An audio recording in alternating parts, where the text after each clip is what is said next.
نحمدہ ونصلی ونسلم علی رسولہ الکریم اما بعد۔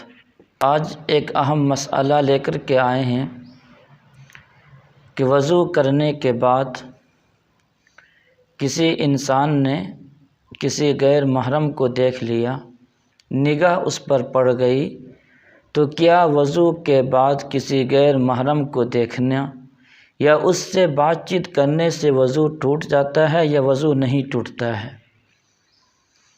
تو یہ بات یاد رکھیں کہ کسی غیر محرم کو دیکھنا یا اس سے بات چیت کرنا سخت ممانعت ہے۔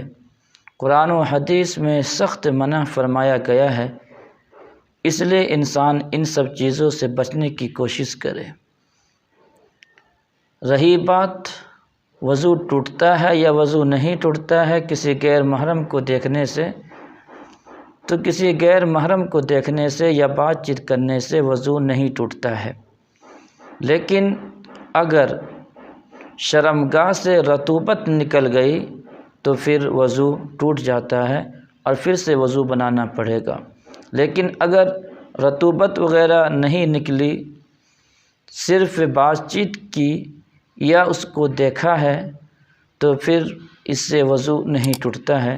لیکن انسان کو ان سب چیزوں سے بچنا چاہیے اور اپنے آپ کو پکا سچا مسلمان بنا کر کے زندگی گزارنے کی اور صحیح معنی میں مسلمان کہلانے کی کوشش کرتے رہنا چاہیے۔ پروردگار عالم ہم سب کو صحیح مسائل پر عمل کی توفیق عطا فرمائے، آمین۔